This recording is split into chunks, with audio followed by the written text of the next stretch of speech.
Good evening, everyone. Welcome to Dread Time Stories. I'm your host, Dr. Phobia, and tonight, dear patients, I have a creepypasta double feature for you this evening. Both of these are in fact ritual pastas and have to do with those lovely reflective surfaces we have in our house that are gateways to another dimension, aka the mirror. So without further ado, sit back, relax, and enjoy tonight's tale. I'm going to call it Mirror, Mirror.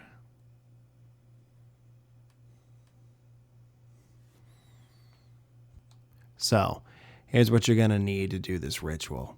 A mirror of any type, a candle of any color or size, and friends to do this with. Optional, but very highly suggested. I should probably warn you, once you begin this ritual, there is no way to stop it. So what I'm saying is, don't start it if you're not planning to finish. Have you ever broken a mirror? By accident? Maybe even on purpose? Have you ever looked into a mirror and felt there was something watching you from the other side? Or ever seen something sinister lurking within the eyes of your own reflection? Then you've probably heard the legend that breaking a mirror is 7 years bad luck.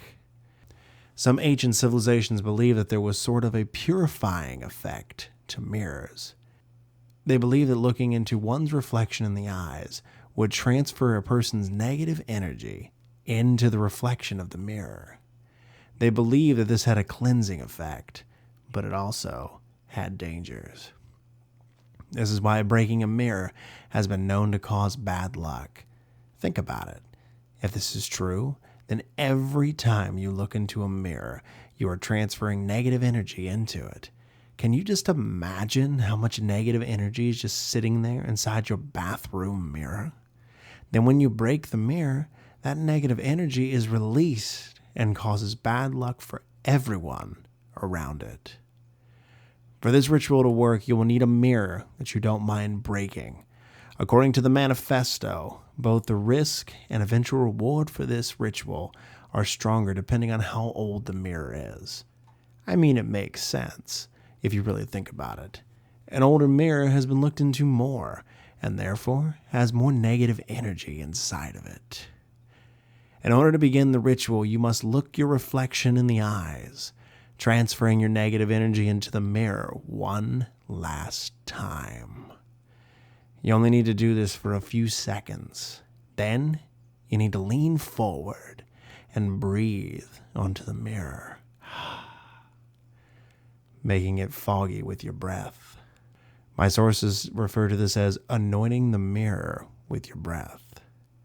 At first, you might find this strange, but do a little digging, and I think you'll find the word breath once meant something similar to spirit. By breathing on the mirror, you are symbolically linking yourself to the mirror and the negative energy contained inside.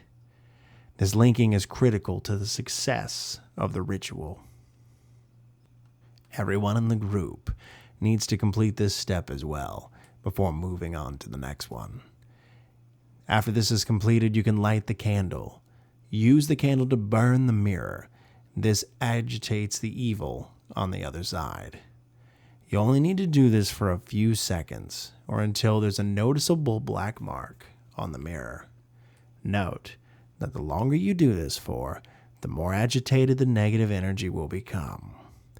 After this, the final step is breaking the mirror. Once this step is done, I suggest you start running. You see, it's an actual common misconception that when a person breaks a mirror, they will be followed by bad luck. This is not true. When a mirror is broken, the bad energy stays in one spot, near the broken mirror, until it eventually dissipates, or at least, normally it does. If you've completed the steps above, then you've tied yourself to the negative energies through the medium of your breath. This means that the negative energy will pursue you wherever you go. This is why I said earlier, it's best to complete this ritual with a group. If there's only one person doing this ritual, then all that negative energy will pursue that one person. But if there's a group, then the negative energy will spread more thinly. This increases your odds of survival. Bad luck will follow you throughout the night. At first, it will start out as small instances, chipped nail or flat tire. The incidences will begin to escalate, and increasingly horrifying things will start happening around you. Eventually, these incidents will become life-threatening, no matter how many people you did the ritual with. Like I said, don't start this if you're not planning on finishing it. The only piece of advice I can give you for surviving the night is to remember that the negative energy is linked to you through your breath. Your breath is how the negative energy detects you, and so, if you find yourself in a bad situation, try holding your breath. This should make you temporarily invisible to it. Of course, you can only hold your breath for so long. Still, this technique might provide you with a few extra seconds to get out of a dangerous situation. At this point, you're probably asking yourself, why on earth would anyone engage in this ritual? Why would anyone ever risk their lives like this? Well, most people who try this don't think it'll actually work, but there's a reason beyond that. The bad luck will chase you throughout the night, but if you manage to survive until the dawn, not only will you find that your run of foul luck is ended, but a new streak of good luck is about to begin. The first lights of dawn have a special purifying property. If you survive until the morning, then the negative energy inside the mirror will be purified and re-enter your body, filling you to the brim with positive energy. After this, everything will seem to go your way. You will find that people are generally nicer to you, and that more people will find you extremely attractive. You will succeed at everything you do, whether it be a job interview, an important exam, or even a business venture. I would highly suggest in buying a lottery ticket. It should be noted that the amount and duration of your good luck will be the equivalent to the amount of negative energy that was in the mirror. So if you just bought that mirror at the store, good luck. It will only last a couple of days and will not be all that severe. If you have an old mirror though, your lucky streak will be far more powerful and may last for months or even years. If only you had an old enough mirror. If you use a mirror that has a more personal connection to you, such as the bathroom mirror or a mirror from your bedroom, then the good fortune you experience will be more suited to your particular taste and desires. Oh, one more thing I should probably warn you about. It's the timing of the ritual. The ritual needs to be started after sunset, with at least 6 hours until dawn. Two common tricks that people try to use in regards to this ritual are starting during the daytime and setting it only a few minutes before dawn. Starting near dawn is probably the least dangerous of these cheats. If you start near the dawn, then the negative energy will not have enough time to fully manifest before being purified. The energy will simply dissipate into the air rather than doing anything, and you'll probably walk away thinking it was a giant hoax. However, starting during the day is more dangerous. People start during the day thinking about the daylight, that it will instantly nuke the bad energy and keep them safe. This is not true. Notice that I said it was the rays of dawn that have the purifying power, not the light of day. By starting during the day, you actually give the bad luck more time to pursue you, and thus decreasing your odds of survival significantly. You know, a lot of people might call you crazy or stupid for trying to attempt this ritual. I wouldn't, though. I understand the thinking that goes into it. I can understand wanting to take control of your luck, both good and bad, rather than accepting the seemingly random twists and turns that life seems to throw at us.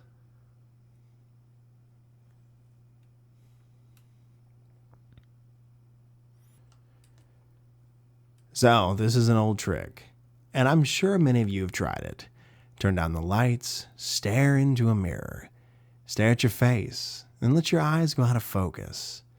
Your face, the face you've known your entire life, will start to morph, twist, and become more demonic before your very eyes. This used to be a fun party trick, especially if you were telling a scary story while this happened. Something about watching your own face twist It's unnerving in such a deep and personal way. Don't ever do it. If you're reading this, just don't. I recently did it on the spur. I was walking out of my kitchen and my bathroom door was open.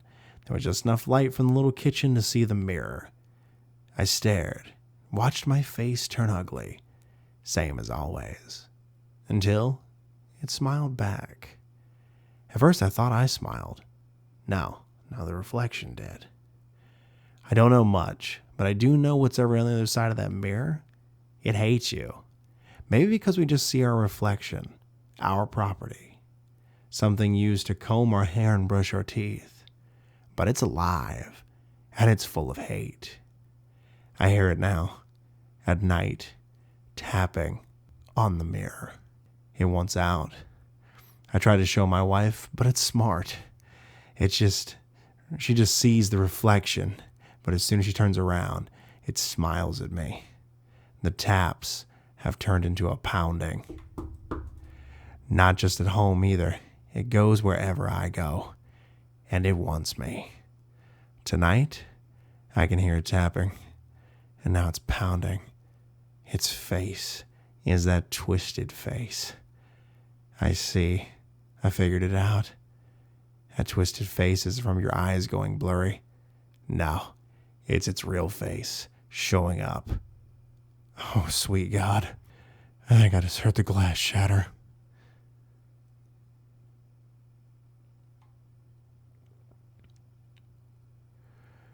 Well, dear patients, that was 2 Mirror-Ritual Pastas, or as I like to call it, Mirror Mirror.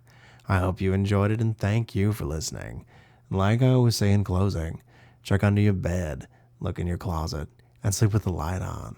The life you save, very well, may be your own. Good night, everyone.